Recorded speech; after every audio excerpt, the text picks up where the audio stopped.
All right, so what we want to do here today is I want to show you guys some things to think about when you're playing Mastermind on downtown, because one of the most frequently complained about maps as a Mastermind is downtown. And the reason why that is because of the way it's designed, specifically in Area 1. So if you take a look here, this map suffers from something that none of the other maps in the game suffer from. It's very one direction. So if you take a look here, survivors spawn here, and then they run through and collect their objectives, and then they are done and can escape. Typically, with every other map, they spawn here, they have to run through, collect the objectives, but then they have to run back to an area that's like, let's say it would be over here, and then that's how they can advance to Area 2. But downtown, you typically have a bad Area 1 just because it's a straight shot for the survivors.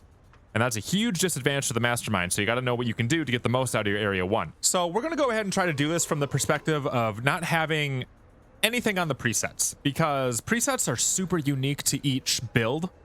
And for me to try to cover all that in one video, I feel like would bloat this video to oblivion. So one of the things I like to do right away is I like to use this area with a zombie.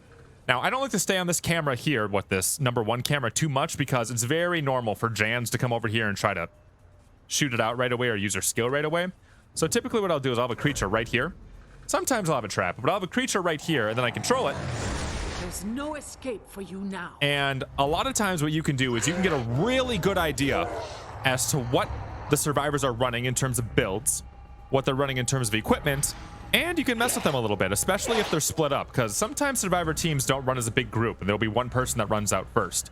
So this allows you to kind of just mess with them on the corner, size them up a little bit, see if they're running a Tyrone with Kashima, or if they got a sniper build coming out of Becca, or if Jan's running Arsenal, etc., etc.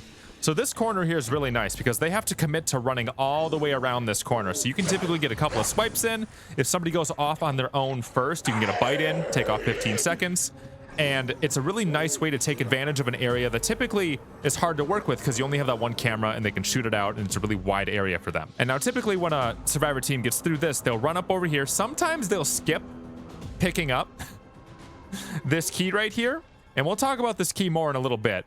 But if you're lucky, they'll skip picking up this key. So they travel up into here, and then this is your first opportunity to mess with them. I typically skip putting preset stuff in here because I feel like this room you don't have enough time to set up in terms of how much bioenergy you obtain. So what I usually try to do is I'll lock this door, and then, oh, I got an Ivy. I'll put a creature right here. So I'll have a creature in here ready to control. Before they go ahead and bust into here, I'll spawn, if I have any more creatures in the deck, I'll try to spawn a creature that comes up behind them. So hopefully they're not paying attention. Take control of this creature, and then I start playing door games with them. So ideally what happens is somebody runs through, you might have a lockdown trap right here. You slice the crap out of them. They might continue to rush through, and then you can come through here, and hopefully this zombie is doing a little bit of work on the back line here, and you can really mess with them and disrupt them a lot by pinching them a little bit. This is one of your first opportunities to get a really good pinch, is this door right here. So once they get through these first two chunks with camera 1 and camera 2, this is where I see a lot of people make mistakes. So a lot of folks will build up right here, and they'll put the kitchen sink right here, right? They'll put a bunch of zombies, they'll put a bunch of traps. They might even sit back here with a gun and just get ready to try to obliterate the survivors as they come through. But more often than not, that does not work, because they'll be ready with flashbangs, because they might have picked something up from the creatures you had earlier. They might have a grenade that they bought. They might have a Martin flashbang that was, already ready from his mixtapes. This area tends to get obliterated, and then they can just walk right through here, and you don't have enough time to mess with them anymore. I don't recommend loading up this initial area. There's a lot of mistakes to be made there. What I typically do is I might have like one creature over here, right? Because again, I love playing door games. I'm a door games mastermind. So I'll have one creature right here, and then maybe a lockdown trap here, and then hopefully somebody pushes through, and then you can split up the team with a lockdown trap and get some good swipes in and a bite or something. But I think a much better way to play this area with creatures is if you come right around on this camera, camera 4, and then you can go and space your creatures out. Because what you don't want is you don't want to suffer from area of effect stuff like explosions or big kicks from Tyrone or something like that. So you would take your creatures here and go through the creatures on my deck, and you'd start spacing them out, right? And you want to make it so that they have to deal with creatures over and over and over again as they go through here. And this is going to catch your Jills that try to dodge through everything. This is going to make it so that if they use up their explosions or their kicks or anything over in this area, that if they try to run through, they're still going to get obliterated. And this is a super effective if you run thick and net. Because they're going to try to shoot stuff and they're just going to start running out of ammo. Nothing's going to die. If they have a lot of HP, they're harder to mess with and knock down. This strategy, by spacing everything out, gives you a lot more leverage in Area 1. And then they have to make a decision. Are they going to try to fight everything, or are they going to try to run past it? If they try to run past it, well, then these creatures will catch up and start messing with them on these two doors here. All right, now speaking of pinching, let's say that they do manage to get through all this stuff over in here, right? One of the areas that a lot of people put a key in when they're masterminds is this bathroom area. So you want to make sure you have a creature or a trap, something to set up in here with. But don't forget that you can look at camera 6 here, and even though the camera doesn't turn all the way, you can still take your creature, throw it right here, make it so that the people trying to bust through the door can get nabbed by a creature, and then you can, again, pinch them from both sides and mess with them a little bit, man. You want to be able to make it so the survivors have multiple things to deal with. If they can just focus on one thing, they're gonna take you to town every single day. You want to make sure that they have multiple traps to deal with or multiple creatures coming at them from different angles. You want to overwhelm them. Before I forget to talk about it, a little refresher on how to set up a door really well for a door game, right? First, you make sure the thing's locked. And then I like to put a crawler zombie here. And then it's your choice on where you want to put a lockdown trap. You can put it right here, but some survivors expect that, and they kind of expect them underneath the crawler zombies.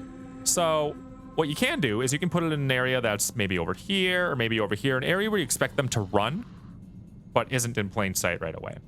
But let's just go ahead and stuff it right here. And to play a good door game here, you have a creature, and you try to make it so that when they try to come through the door, you just keep closing it on them. They'll open it, you're like, no, don't come in here. Or you can start doing this if you got a really poisonous Alex, you can poison through the door. But you basically just try to be really annoying about the door. And what that's going to do is it's going to force one of the survivors to come rushing through here like rabble, rabble, rabble, rabble. And typically what will happen is they are going to get hit by this lockdown trap, and that's going to stun them, right? And once they get stunned, this crawler is going to crawl up on top of them, bite them, and while that's happening and they're just completely locked down, you can go ahead and just swipe the crap out of them. And if you don't down them within that time and they push a zombie off, what they'll typically do is they'll have their back exposed, and you can finish off that combo with another bite. And more often than not, you are going to really hurt a survivor, or you might even take them down.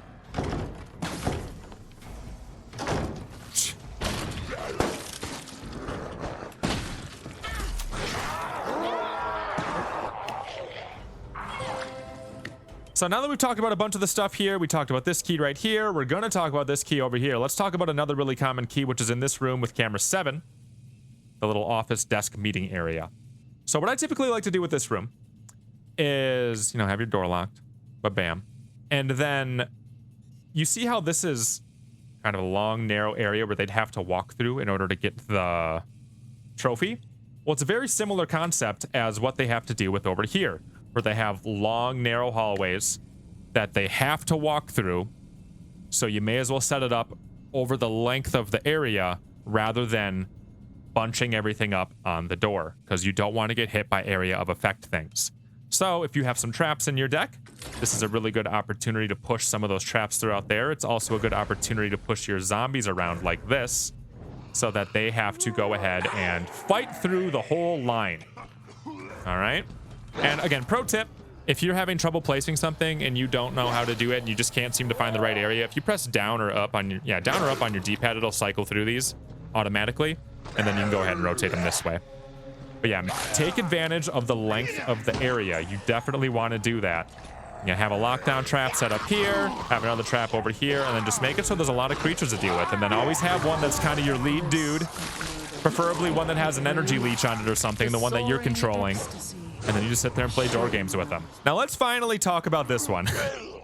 Key number 1. Sometimes what survivors will do is they won't be paying attention, and they will, all 4 of them, walk past this key right over here. And if you can get that to happen, it is a godsend. But now make sure you do something with it. If they forget about this, typically what happens is only one survivor remembers and they'll go run to pick it up, right? A good team, multiple are going to go do it. But more often than not, one survivor runs through. And once that starts happening, you see that they forgot about this, start messing with them, right? So at that opportunity, you start going backwards. You lock this door and then you start playing door games with them on this one. Or you go ahead and you do it on this one. And then since they would have to walk all the way around to go pick up this trophy, you just keep getting in their way and taking advantage of corners, taking advantage of doors, and just make it really tough on them. And hearts. You know, the name of the game is resistance. So resist to them at every opportunity you get, right? But it is the biggest gift in the world when they forget about this. And it makes it so it's like all the other maps where they actually have to backtrack in order to reach the final area rather than just walking straight to it like they do in Area 1. So now we're into Area 2 on downtown, and let's talk about a lot of the different things that are going on with Area 2 downtown, why I do what I do, why I have things set up, and some tips and tricks that you might not know about. And then this is where we can really start talking a lot more about how to use your bioweapon and how to use guns, because that's typically where they start to shine, is in Area 2. It's not very normal for you to get a bioweapon in Area 1 unless you're building around it. And the guns are a little expensive in Area 1 sometimes, unless you're running a very cheap gun build. This is where your bioenergy's up a little bit higher, your bioweapon recharge rate's a little bit higher, so you get to use a lot more of what you have equipped on you in your Mastermind deck. So depending on how confident you are as a Mastermind, right here is an area where you can start messing with them right away. If you're feeling cheeky, you can even kind of put a zombie here right away, and you can start messing with them at this corner. Because you have this pillar right here that gives you a little bit of protection, and you have to consider how much you're giving versus how much you're receiving, right? Now, I spent like 1 or 2 bioenergy on this zombie here, and they get 5 seconds back if they kill it. So if it's possible that I can waste their time for at least 5 seconds, and that is if I swipe at them, they lose a second. If I hit any of them, they lose a second. If I hit 2 of them, they lose more than 1 second. If I can just cause them to pause a little bit, if I can get a bite off in their back, that's 15 seconds. You kind of try to think of everything you do as an exchange of value. Look at everything through that lens, and that helps you really kind of build on your creativity of what makes sense. You know, why am I doing what I'm doing? Your deaths will be further evidence. This research and its byproducts are too dangerous for this world. If it's here, I'll find it.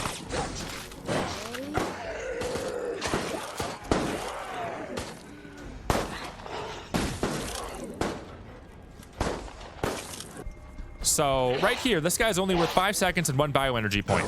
So if you can really mess with them even right here right away, it might be worth it. Another area where I like to mess with them on corners right away is right over here. I like to take this camera, number 12. This is actually a double camera area. And I put stuff right here. And then same kind of concept. The bliss of murder. You can mess with them at the corner here. A lot of times survivors will get a little apprehensive. They won't push forward right away. One of them will push forward. The other ones will stay back. So you split them up a little bit. It might give you another easy backbite. And by the way, I keep talking about easy backbites. The reason why I talk about backbites is backbites are instant. So if I go for a bite animation on Valerie here, it's so fast. You don't have to grab her and then resist and then bite her. It's real fast, so you're always trying to aim for those backbites, right? But this is a very powerful area to mess with them, especially if you're running Spencer. The reason why it's very powerful if you're running Spencer is take a look at this anchor here. You can use an anchor right here, and these zombies can go so far with it. And since Spencer has that invincibility anchor, you can pretty much charge right up the survivor's face, and there's not a whole lot they can do to you to counter it. There is one way to counter this, but look how far you can walk, and I still have this anchor equipped onto me. You can pretty much go all the way to their spawn with an invincible zombie, and what are they gonna do? Again, I think the pillar will break it. Oh, the pillar doesn't even break it. Okay, you can just walk straight over here. No consequences. There is a point eventually where it breaks. Let me see where that is. There we go, it breaks over here. Okay. So this is very hard to deal with if you don't know how to deal with it. The way you do deal with it is you see the camera, you can see it over here. Now, since Jan can target any camera with her skill, she can go ahead and use her instant to take out the camera from here, but you have to have a very good angle. You have to sit back a little bit. That's really the only way to deal with that without having to trudge through an entire army of invincible zombies. And If you're running malware, Jan, you can't take it out. You can't shoot at it from this angle, I don't think. I'd have to go ahead and take a look again, but mainly it's Jan and her instant skill that's going to help you out here. And then, you know, same concept on this side. I'm pretty sure that if you use an anchor over here, you can walk through these shelving units and they're not going to lose the anchor. Now, the reason why I'm Alex here is typically when you're going through downtown with Alex, it's very normal for you to get your first Yataveo in area 2 right around the beginning of it. So pretty normal. What I'll do is I'll have, again, creatures around in here, you know, maybe spawn them on other sides or something like that, that I can go ahead and control. And then I'll have a Yataveo and I'll just like plop them right here. Now, if you have a good team, they'll kill your Yataveo right away, but sometimes they don't know what to do. If there's any sort of uncoordination with the survivor team, putting a Yat right here is a really good choice.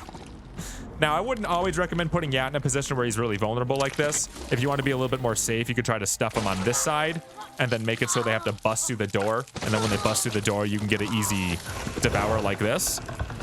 But sometimes if you're feeling cheeky, you can just stuff them right there and then they can't advance at all. Other good areas to keep in mind is, again, it's always your corners, right? So right here is a good corner. You can wrap around over here when they're trying to run down this hallway. If you have a creature set up here, you're gonna have a little bit of a corner to protect you. So they're going to have to charge through you in order to get to their objective. You know, same thing over here. Try to take advantage of your corners. Use whatever you got to protect yourself from the survivors. Make them waste their ammo, make them waste their time. You know, force the objective. Now let's talk about why we place our security devices where we place them. Because you got some choices here. Now I place one up in the office room up here, the manager's office. I place one in storage 202 over here. And I place one all the way down here in the hallways. Now the reason why we do that is Yorick spawns in a couple of different places. Yorick can spawn in this storage room over here. Yorick can spawn in this room. And Yorick can spawn all the way in this room. And I think he also can spawn in this hallway. And I think he can spawn in here too, maybe like right up in here. So now the reason why we do this security device over here is it forces them to run back because every single one of these locations is over on this side of the map. So by having a security device over here, you take their focus from over here all the way down here. And this gives you a lot of opportunities to mess with them. You can put creatures at this door and you can shoot at them from this camera. Another thing that a lot of people don't really seem to consider, especially when they're playing gun builds, is this is a double camera area. A lot of people think about this one, right? I don't really like this area because survivors are going to run this way no matter what. I like to make it so that survivors have to do something extra. If you have a terminal right here, I mean, it is nice to have a double camera area if you're running like a infinite shield build or a lot of guns. So you can take advantage of that. But this over here forces them to walk all the way over here. But you can also use this camera 11 to shoot down at the survivors when they're trying to do the objective. I'm kind of surprised I don't see more gun builds doing this because it's super annoying.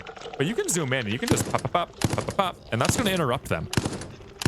I don't know why more gun people don't use this. It's incredibly annoying and it's very effective. And then part of what makes it really difficult for the survivors is that they have to deal with two cameras that are very far away from each other. So they need to be coordinated. Jan can only do so much. So the survivor team needs to be a good team in order to handle dealing with this camera and then also dealing with this camera. And then kind of on the note of making them do more based off of where your terminals are, right? This room, they don't need to come into this room unless you have a terminal in here or if Yorick spawns in here. But let's say Yorick spawns up in this room and you don't have a terminal in here. There's no incentive for the survivors to come in here. So you lose a lot of opportunity to go ahead and set up a room with traps, or set them up with a grenade launcher like this, or to play door games with a creature. I'm surprised I'm not getting any creatures in here. You want to put something in here because you can really take a lot of time off of the survivors if you play it right. And I guess the same concept applies to this room. Unless Yorick spawns in here, there's no reason for them to come in here, and this is a really good area to mess with the survivors. So what I like to do in this room, it does suffer from being a little all bunched up, but typically if you have your bioweapon saved up, you can mess with them a little bit, maybe have some traps set up. They'll rush through here. You can have some creatures in here to mess with them, and then you can, you know, lock the door behind them, stuff the bioweapon in here, and you can cause a lot of havoc. And they have nowhere to go other than rushing through the door. And, you know, speaking of this manager's office over here, this 18, one of the weaknesses of it is that, you know, it only has one camera, but you can still do a lot with that. Because a lot of times what survivors will do is they'll try to get a little cheeky because they don't want to come in this room because they know it can be a big death trap. So that's where camera 16 comes into play. And you can start spawning stuff behind them in order to pinch them and, you know, force them in or distract them so not all 4 people are focusing on one thing. So you put a couple of things behind them, and then you also have a couple of creatures in here or a couple of traps, etc. And then they can either be split up because of that, or they're getting attacked from multiple angles. You get easy bites. Again, if you can set up any pinch, take advantage of it, man. So I hope that makes a little bit of sense as to why we're putting things where we put things. Something you can talk about with this room, actually. If Yorick spawns in here, this is kind of a not so great area for Yorick to spawn because they can just run right in here and take him out. But what I would do is lock the door, maybe load things up a little bit, you know, make it long. That's going to be my big advice here for this video, is make it long, man. Make it so they have a bunch of stuff to run through. Make it so it's hard for them to just run up right on in here and mess with Yorick. But if Yorick does spawn in here, I would take control of Yorick and then take advantage of these boxes here. Survivors can't shoot through them, and it just gives you, you know, a few extra seconds to mess with them. Maybe get some swipes in here because they got to force the issue a little bit to run towards you. Take advantage of whatever obstacles you have. You guys learning anything, chat? Or are you all seasoned veterans that know everything SwingPoynt's ever going to say? So they made it to Area 3, and now you're in this camera. What do? There's a lot of things you can do with them, and you want to make sure you take advantage of your camera angles so that they don't get any free space. So kind of on the same note that we talked about before, this camera is also a little broken in terms of anchors, right? So if you spawn a bunch of creatures right here and then you toss an anchor on them, but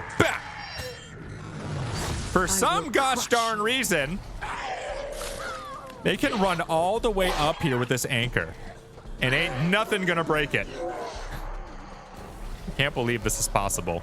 So invincibility anchors are really, really nice for this area right here. The only way they can really deal with this is if they're smart enough to run out over here and then shoot the camera, or, you know, mess with it with one of Jan's skills from this angle. But if you know what you're doing, you're not going to let them do that, right? So you try to spawn a bunch of creatures right here. They start running up the stairs. They can't get through. You have a creature right here to mess with Jan, so she can't clear that out. And I've seen a lot of games that end right here just because of this thing never getting fixed. So watch out for that, or think about using it if you're playing a Mastermind. On that note, using this area over here, camera 25 is a really good area, or a really good camera to access stuff, right?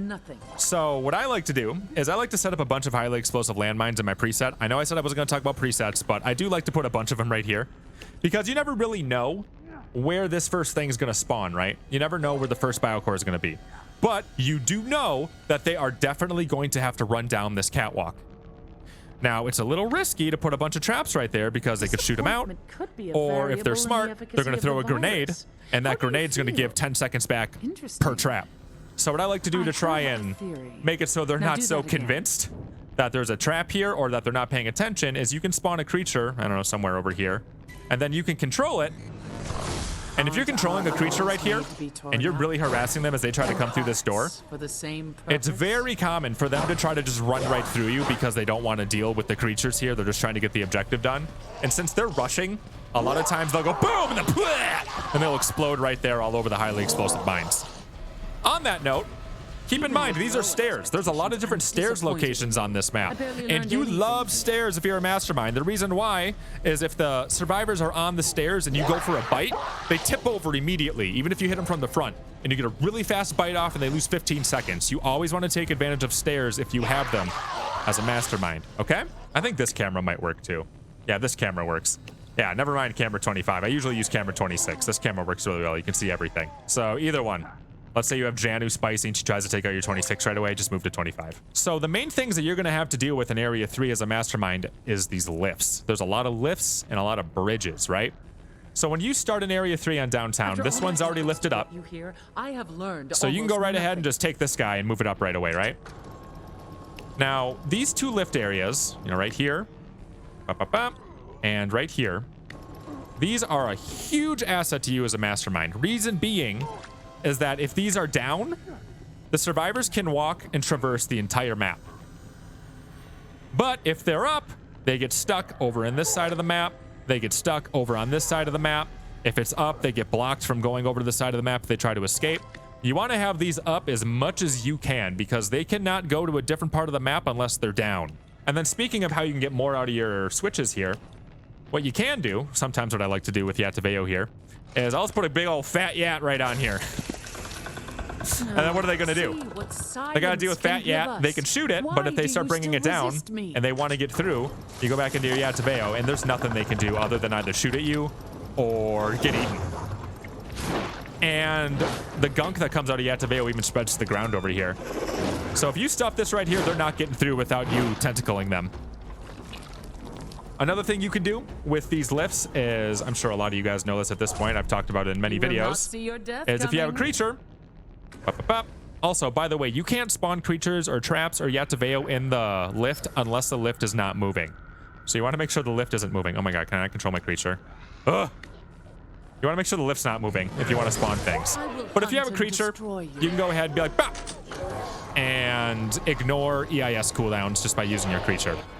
So it might be worth having a couple of creatures around where these terminal locations are if you want to quickly move the lifts away from the survivors. This gets really annoying on other maps with bridges, but you can also take advantage of that on downtown with the lifts. So actually what happened with this map, we got really lucky. So what would typically happen, since this spawned over on this area, they would have to come down through here, through this staircase. They would have to make sure that they lower this lift. They would have to walk through here, and then they'd have to go and take out the bio core. So that gives you an opportunity to re-raise the lift. It gives you an opportunity to mess with them right here while they're waiting for the lift to come down. It gives you an opportunity to corner them over here. One thing I like to do sometimes is people will run up on into here with their Sam or their Tyrone. And then what I'll usually do is I'll stuff like a creature in here with them, which they'll have to take care of. And then I put Yat right here. And then they have to deal with a creature, and they have to deal with Yataveo. What are you going to do? I'm going to grab you, or you're going to get bit. Either way, you're in trouble. Or if you'd rather, after you spawn Yataveo here, what you can do is you can take creatures and spawn them up around on the stairs here. Because a lot of times there'll be survivors that are standing on this catwalk to try and shoot at the biocore. So you can spawn Yataveo there, maybe grab somebody, eat them, and then this creature here could be messing with the girls that are usually on the stairs, and you can mess with them, tip them over, get easy bites in, etc., etc. So I'm trying to think of other things that come to mind. Again, just pay attention to your stairs. There's a bunch of different locations that are prone to survivors getting tipped over on stairs. You have a lot of length on some of these catwalks to force them to walk through it, which is really useful. You know, same concept with the length, where you go and you try to make them walk through things over here. I wouldn't recommend putting a bunch of creatures, here, let me see here. I wouldn't recommend putting a bunch of creatures right here before they come down the stairs over here, because they can just shoot from this catwalk. But let's say they just did this core over here and then they need to walk over this way. If you have a bunch of creatures coming right here, they have a lot of length they got to go through if you space out your creatures appropriately, or if you do it on this side, they got to run through all this. So really take advantage of your stairs, man. Take advantage of the length that you have in your corridors, because things are skinny and they have to push through them. And then also take advantage of the fact that you can mess with them with the cargo lifts. And I think if you're doing all the different things I talked about in this video, which is a lot of different things, there's a pretty good chance. Oh, wow, you can speed this up. I never knew you could do that in practice mode. There's a pretty good chance that they're going to have a tough time getting through you on downtown.